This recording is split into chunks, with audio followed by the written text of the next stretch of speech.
Bienvenidos a la regrabación de la conferencia que fue impartida el día 22 de marzo de 2024 sobre agua y paz en la UJI en el contexto del Día Mundial del Agua.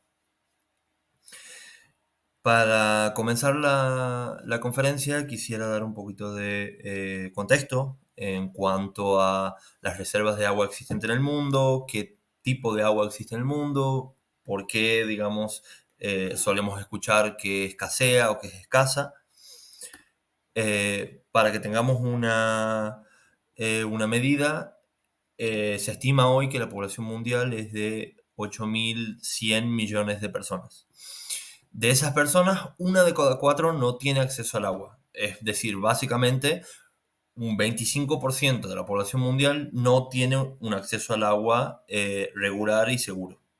Hablando de agua potable, por supuesto. La mitad de la población, en contraposición con esto, sufre grave escasez del agua una vez al año, por lo menos. Es decir, la mitad de la población mundial, por más que tenga, digamos, o no, un acceso al agua continuo y seguro, eh, puede sufrir una grave escasez al menos una vez al año. Además, quería incluir otros datos, digamos, que tienen que ver con que el suministro de agua que está almacenado en los glaciares y la capa de nieve disminuyen aún cada vez más en relación a los siglos anteriores. Esto impacta en la disponibilidad de agua que hay durante los periodos cálidos y secos en las regiones que están abastecidas justamente por esta agua derretida desde cadenas montañosas. Se estima que un sexto de la población mundial vive en una de estas áreas abastecidas justamente por glaciares o capa de nieve. Si vemos el siguiente gráfico, podemos tomar una medida, podemos tomar en contexto que del 100% de agua que existe en el planeta hoy, el 3% solamente es agua dulce. Y de ese 3%, solo un 1% está disponible para beber.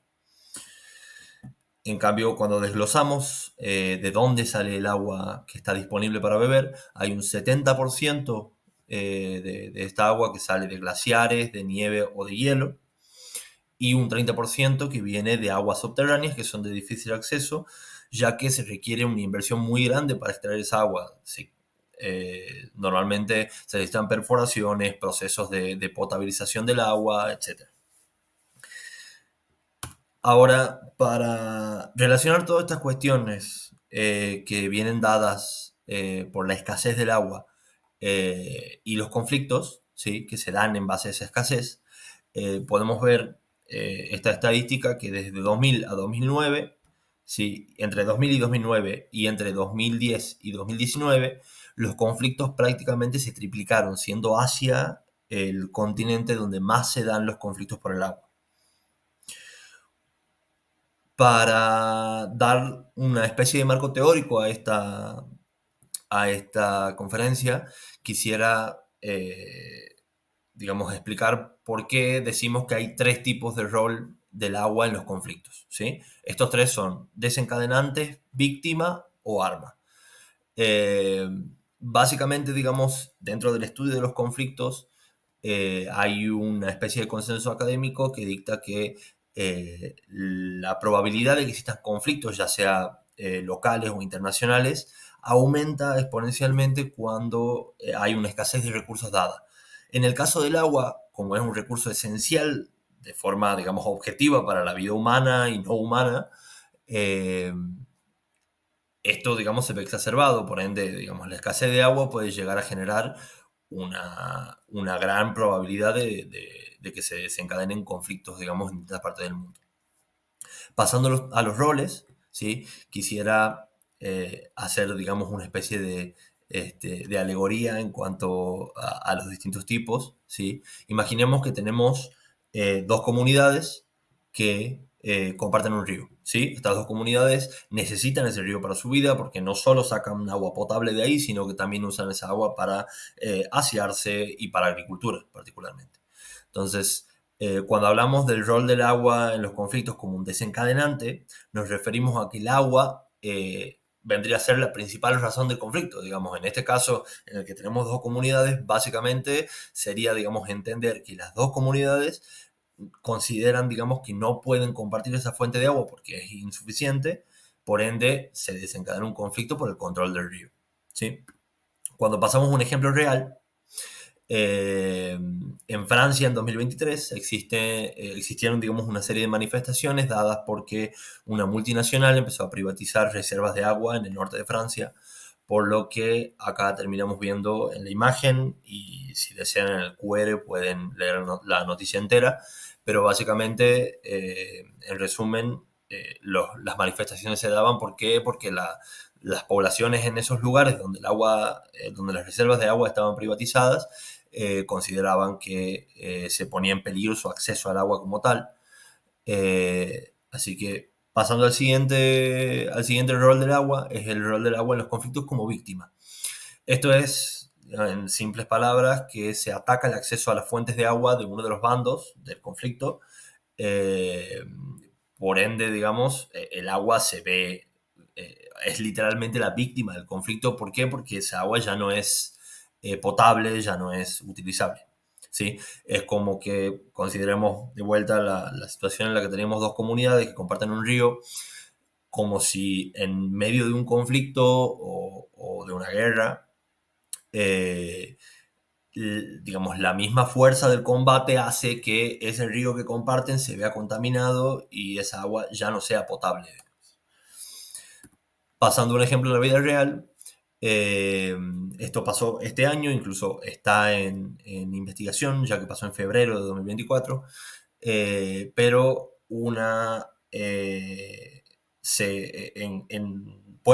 poblaciones cercanas a Atenas se pusieron bombas en las redes de distribución, en los caños, en las bombas de agua, por lo que una buena cantidad de poblaciones cercanas a Atenas quedaron sin su suministro de agua.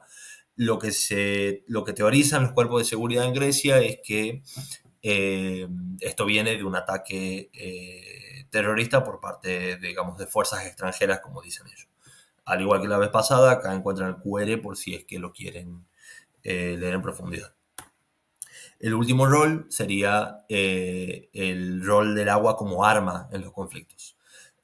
Bueno, acá creo que queda gráficamente bastante bien explicado. Si nos remontamos a la misma alegoría que antes, imaginemos que uno de los dos pueblos se pone de acuerdo, envenena el agua, dejan de consumirla ellos para que el otro bando se vea totalmente amedrentado.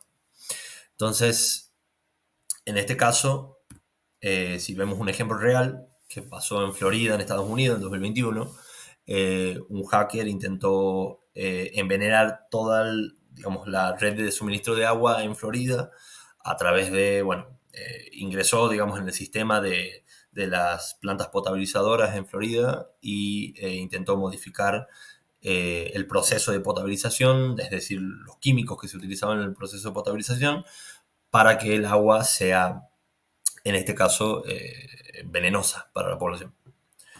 Como vemos acá, esto es un mapa interactivo del Pacific Institute. ¿Sí? Todos los puntos rojos son conflictos dados por el agua, en los que el agua cumple cualquiera de estos tres roles que acabo de explicar. ¿Sí? En este caso, el video muestra un conflicto, el único conflicto que está registrado en España, que es durante la Guerra Civil, y es básicamente el ataque a una represa de agua. Ahora, ahora que tenemos un poco de contexto sobre cómo se dan, cuál es el rol del agua en los conflictos, por qué, digamos, el hecho de la escasez del agua significa, digamos, un aumento en el riesgo de los conflictos, eh, pongo acá esta pregunta que normalmente nos hacemos todos constantemente, incluso los que estudiamos estudios para la paz. Y es cómo podemos contribuir, porque realmente si uno toma perspectiva, digamos, de dónde vienen estos conflictos, el hecho de tener en cuenta que estos conflictos se dan por decisiones, ya sea de masas muy grandes de personas o de estados o de organizaciones supraestatales, eh, uno, digamos, puedes llegar a sentir que la acción que puedes llegar a aportar es mínima. Pero realmente no es tan así. O sea, normalmente todos hemos escuchado, digamos, los típicos consejos de que cerremos el grifo cuando nos estamos lavando los dientes, de bañarse en menos de 5 minutos, etcétera.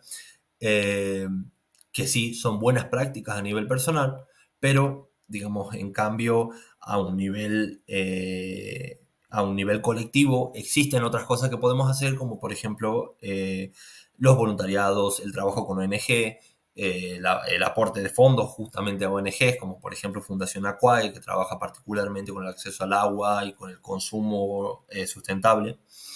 Entonces, en base a los datos de la misma Fundación Aquae, podemos ver, digamos, que esta estadística es de España, ¿sí? La gran mayoría del agua que se gasta día a día en hogares españoles es en el cuarto de baño, ¿sí? Ahí están los tres, digamos, las tres fuentes de consumo más grandes, que son la ducha, el inodoro y el lavabo, siendo la ducha el que más porcentaje consume. Además, también se gasta un 10% en cocina y un 10% en otros tipos de gastos domésticos. ¿Sí? Esta estadística es la última estadística de consumo nacional medio dividido por provincias en España, ¿sí? Dando 132 litros de agua por día por persona a nivel España en general y la cual, digamos, si hacemos un ranking de consumo por persona por día mundial, estaría en el octavo puesto a nivel mundial. ¿Sí? Eh, por supuesto, recalco lo siguiente, es importante tener en cuenta que eh, la acción colectiva es muy importante en este punto, porque dado el contexto de una crisis climática global que afecta en muchísimos frentes, pero particularmente afecta el suministro de agua, que tiene que ver directamente, está relacionado con la vida humana y no humana, en este caso es dentro de todo desde una posición individual, lo que se puede hacer es aportar a esta acción colectiva, ¿sí? Por supuesto, acá también quiero hacer una nota que va referida, digamos, a la cuestión del consumo de agua a un nivel nacional. ¿Sí? Existe una relación directa entre lo que es el desarrollo económico de los países y el consumo de agua. ¿Por qué?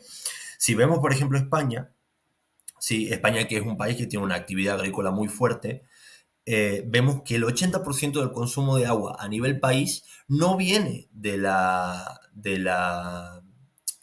otros lugares que no sean particularmente la agricultura. ¿Sí? En el caso de España, eh, prácticamente un 80% de ese consumo viene solo de la agricultura. ¿Por qué? Porque la agricultura es una actividad económica que, si bien está muy extendida y es totalmente necesaria, digamos, porque aporta seguridad alimentaria, que es otro tema, eh, gasta muchísima agua. ¿Por qué? Porque necesitamos regar, necesitamos, una vez que cosechamos, necesitamos limpiar las cosechas, etcétera. Entonces, hay una relación, digamos, que viene desde que países que son, digamos, que podemos decir menos desarrollados económicamente, se dedican más estadísticamente a lo que es la industria. ¿Por qué? Porque es una, perdón, a la agricultura, porque es una actividad que necesita menos inversión en general que, por ejemplo, la industria. Eh, entonces, podemos ver que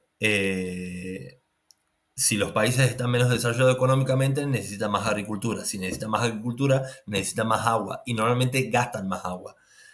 Lo cual, digamos, paradójicamente, se da también que los países con menos desarrollo económico normalmente también se encuentran en zonas climáticas que son más propensas a pasar sequías. Por lo cual, eso es una perspectiva, digamos, global a tener en cuenta, y es algo que la Agenda 2030 y que, digamos, los espacios del tercer sector que están abocados al consumo de agua intentan corregir de a poco, pero que finalmente es algo que, como entenderán, es bastante difícil de solucionar. Pasando, digamos, al final de esta exposición, ¿sí? Quisiera eh, dirigirme ya a todos personalmente, en el sentido en el que siempre hay que tener en cuenta que el agua es un derecho humano. ¿Sí? El 28 de julio de 2010, a través de la resolución 64-292 de la Asamblea General de Naciones Unidas, se reconoce explícitamente el derecho humano al agua y el saneamiento. ¿sí? Reafirmando que un agua potable limpia y el saneamiento son esenciales para la realización de todos los derechos humanos. Y por supuesto, esto tiene sentido cuando tomamos en cuenta que básicamente sin agua no podemos vivir y sin vida no podemos tener derechos humanos. Entonces, es importante acá, digamos, recalcar lo que venía diciendo y es con lo que quiero concluir, que es, eh, por supuesto, es responsabilidad nuestra, así como tenemos nuestro derecho humano, a preservarlo frente a las amenazas que pueda tener, ¿sí? En este caso, nuestro derecho humano es el acceso al agua. Por ende, cuando vemos que ese acceso al agua está amenazado, digamos, por X razón, es nuestra responsabilidad defender ese derecho humano, tanto para nosotros mismos como para otros seres humanos que también vean amenazado ese derecho. Y en este sentido, digamos, quiero recalcar que la cuestión de la acción colectiva, la cuestión de la colaboración con el tercer sector, de la demanda del poder político sobre el respeto a este derecho es esencial por parte de cada uno y todos los miembros de una sociedad.